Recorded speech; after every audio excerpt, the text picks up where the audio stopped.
오늘 말씀드릴 경제 현안은 우리나라의 저출산이 양극화 때문에 비롯되고 있다라고 하는 최근에 노동경제연구원의 연구 결과를 가지고 언론들이 보도한 적이 있습니다.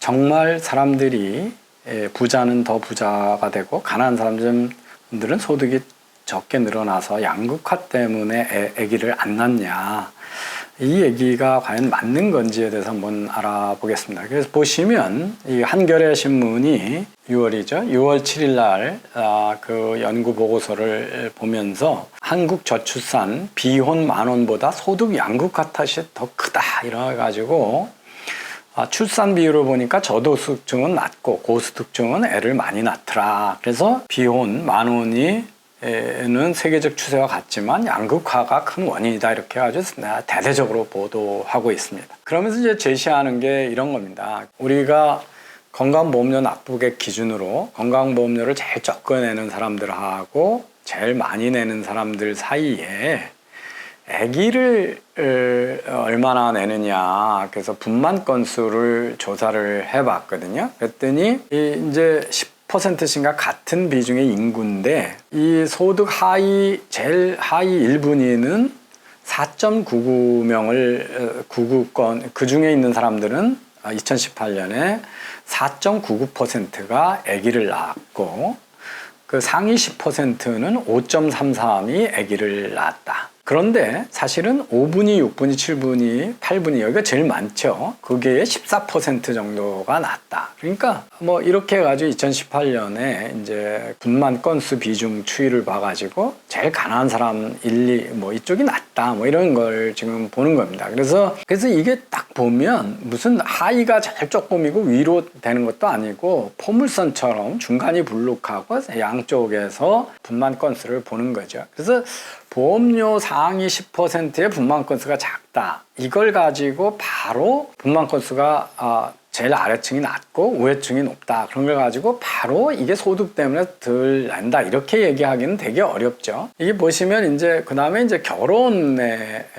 20대에서 30대의 임금 근로자의 기혼자 비율을 보면 남자들은 제일 하위 10%는 6.9%가 20에서 30살 사이에 속하는 1분위는 결혼을 한 반면에 상위 10%, 최상위 30, 상위 10분위는 기혼자 비율이 82.5%로, 그러니까 소득이 높은 사람들은 결혼을 다 했고 소득이 낮은 사람은 결혼을 안 하고, 그러니까 소득이 다 높아지면 결혼을 많이 하니까 애를 많이 낳는다는 거고, 여성은 남성하고는 상당히 성격이 좀 다릅니다. 뭐냐면 1분위, 2분위가 결혼을 많이 한 반면에 중간에 떨어졌다가 다시 올라가서, 물론 상위 10%가 결혼을 많이 한 것으로 되어 있습니다.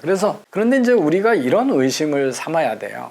그러면 소득격차, 언제나 소득격차는 존재하게 되잖아요. 1분위에서 10분위는 항상 이렇게 되는 거니까, 그럼 어떤 그러니까 소득격차가 없으면 다 결혼을 평균적으로 상위 계층처럼 하냐? 그건 아닐 거 아니에요. 지금 만약에 여성들의 5분위가 평균이라고 그러면 다 똑같은 급여를 주면 지금 평균의 중위급하고 소득이 별 차이가 없겠죠. 밑에 나오기나. 그러면 전체 평균보다 여성이 결혼을 많이 한다, 더 많이 한다고 얘기할 수가 없죠.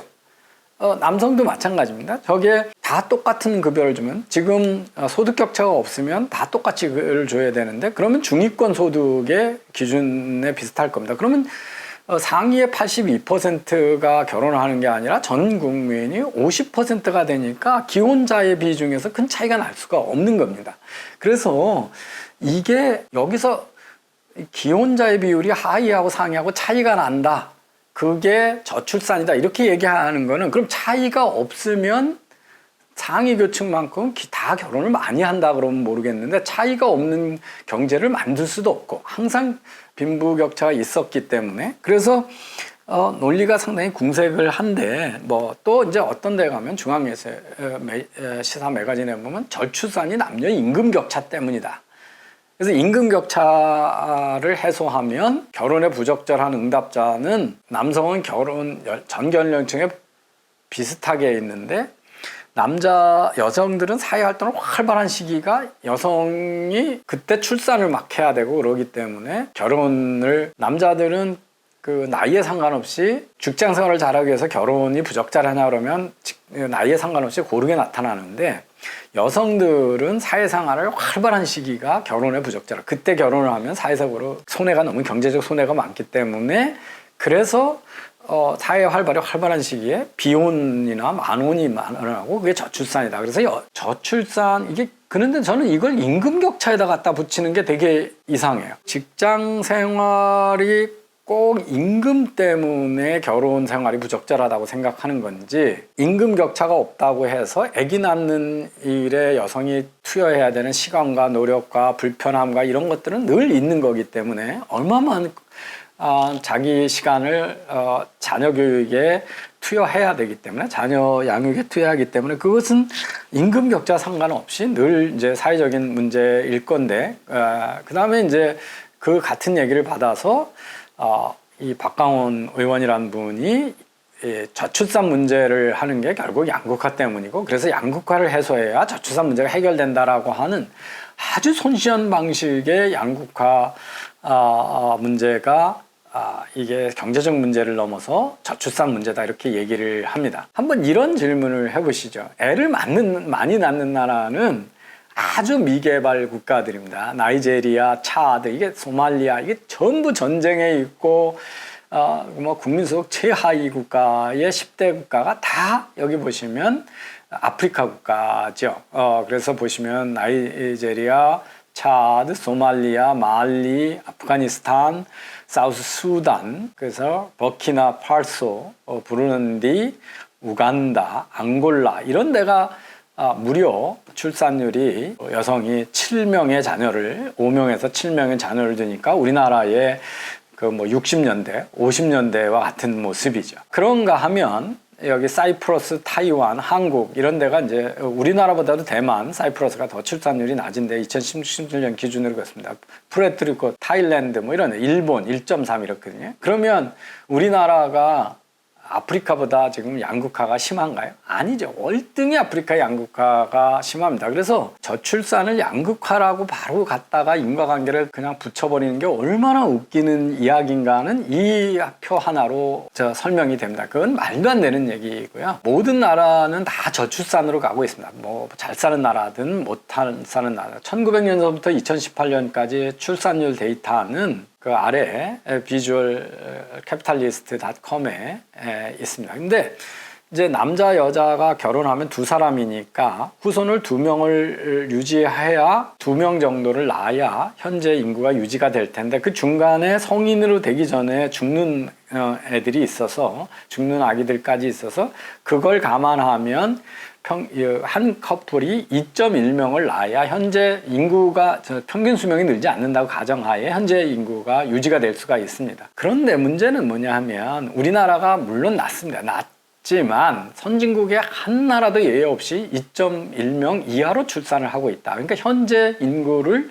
유지할 수 없는 저출산으로 되고 있고 인구 평균 수명을 고려하면 이 기준도 더 낮아질 가능성이 큽니다. 왜냐하면 인구 수명이 늘어나는 것 때문에 인구가 늘어나는 효과가 있기 때문에 뭐 2.0명이 돼도 그렇겠죠. 그런데 제가 이제 이 데이터 아까 비주얼 데이터 쪽에서 보여주는 거 보시면 여기에 가나안 나라 쪽 가나안 쪽에 이제 7명씩 되는 데가 있는데 보시면 미얀마 옛날 버마죠, 투니지아, 니카라과, 칼레도니아, 멕시코 이런 나라가 2.1 이상이 되는 나라인데 그 이하에는 보시면 그라나다, 방글라데시마저도 2.1명이 안 됩니다. 이렇게 못 사는 나라. 네팔도 2.05고요. 아르바이잔, 엘살바도르 뭐 해가지고 이쪽에 가보면 이제 네덜란드 1.75명이죠. 벨라루스 1.7명, 쿠바도 1.7명이고요. 다 이렇게 낮아졌습니다. 다 낮아져가지고 중동 국가마저도 그렇습니다. 요즘은 이란도 1.6명 정도이고요. 아르메니아 1.6명, 룩셈부르크 1.59명.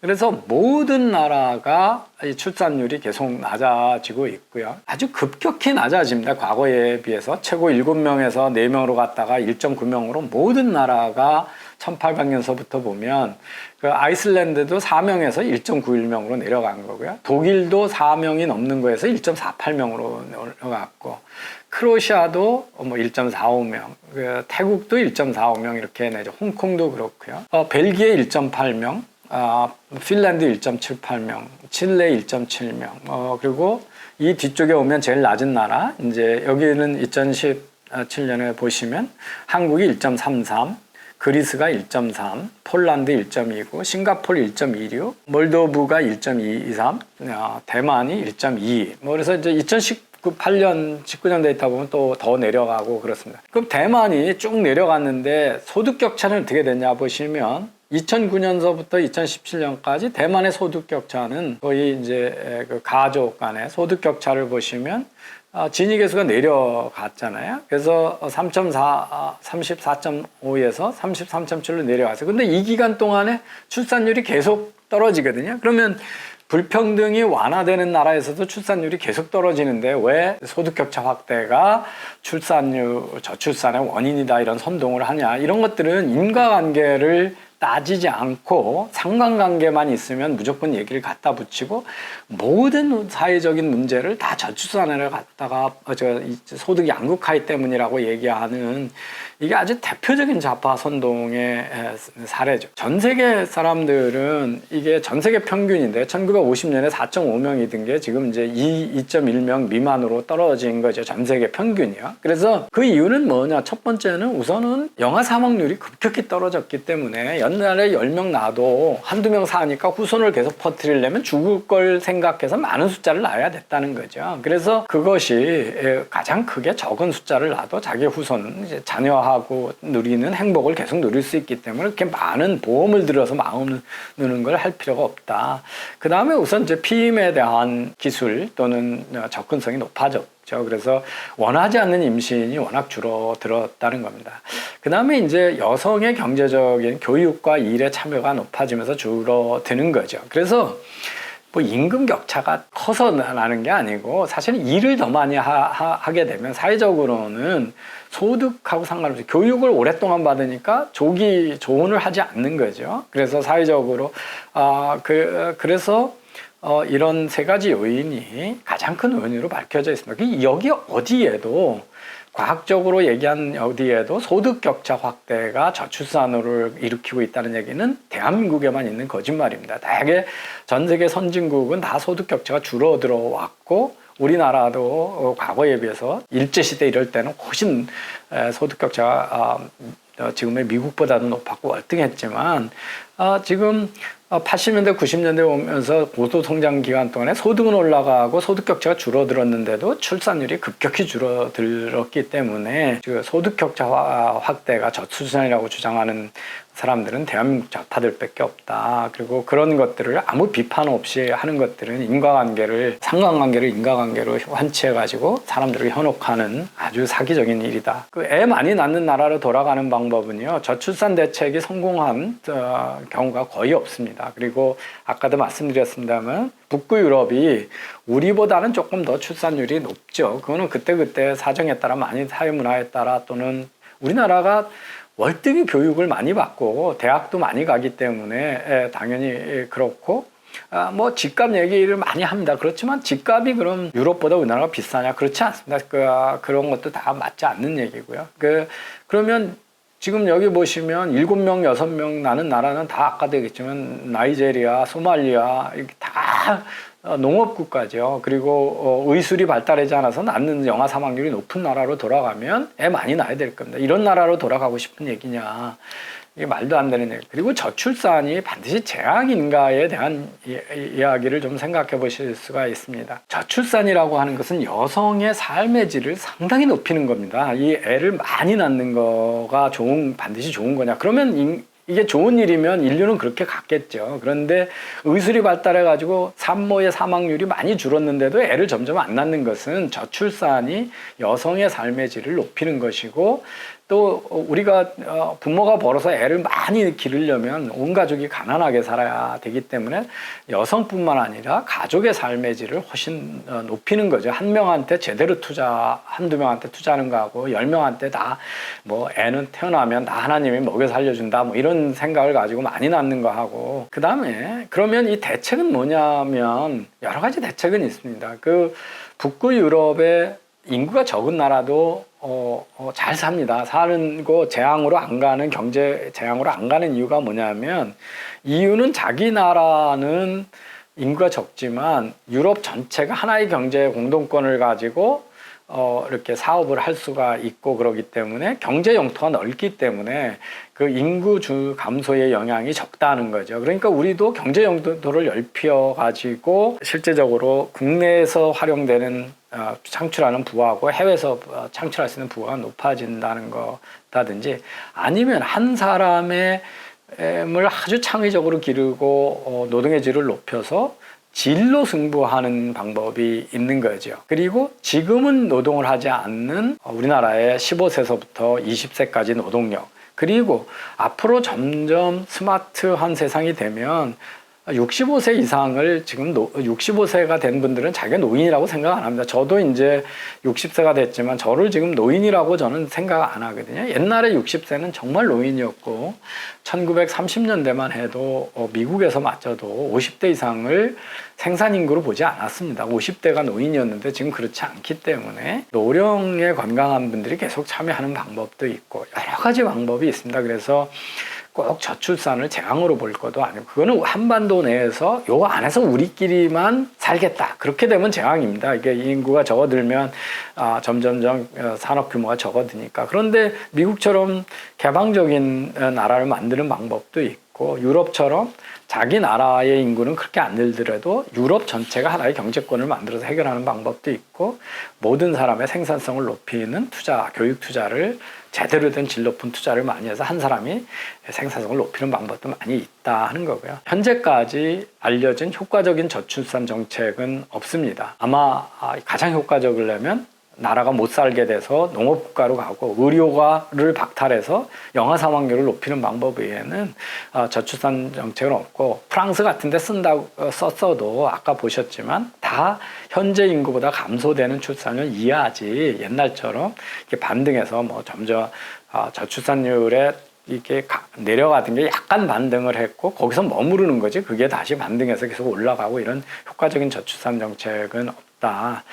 돈 투여해가지고 저출산 정책으로 했던 건 지금까지 알려진 건 거의 사기입니다. 사기고, 여성들이 출산장려금, 애 안 낳을 결정한 사람이 출산장려금 몇백만 원 또는 1,000만 원, 2,000만 원 줬다고 해서 1,000만 원, 2,000만 원 때문에 평생에 몇십억, 몇 억을 투자해야 될 애를 하나 더 낳는다, 이런 의사결정은 할 수가 없습니다. 그거를 하려면 애 하나 낳는다고 한 10억씩 주면 뭐 생각이 바뀔 수 있겠죠. 일 안 하고 그걸로 먹고 살 수 있으니까. 근데 사회는 그걸 감당할 수 없기 때문에, 그리고 돈의 문제만은 아니다. 여성의 가족 전체 삶의 질의 문제이기 때문에 저출산 정책은 없다. 그리고 이런 우리나라의 좌파들의 아주 뻔뻔스러운 사기적, 그걸 논문이라는 이름으로 내놓고 선동하는 저출산이 양극화 때문이라고 하는 거는 다른 나라의 추세나 다른 통계로 봐서 설득력이 전혀 없는 것이라는 것을 다시 한번 말씀드리겠습니다. 감사합니다.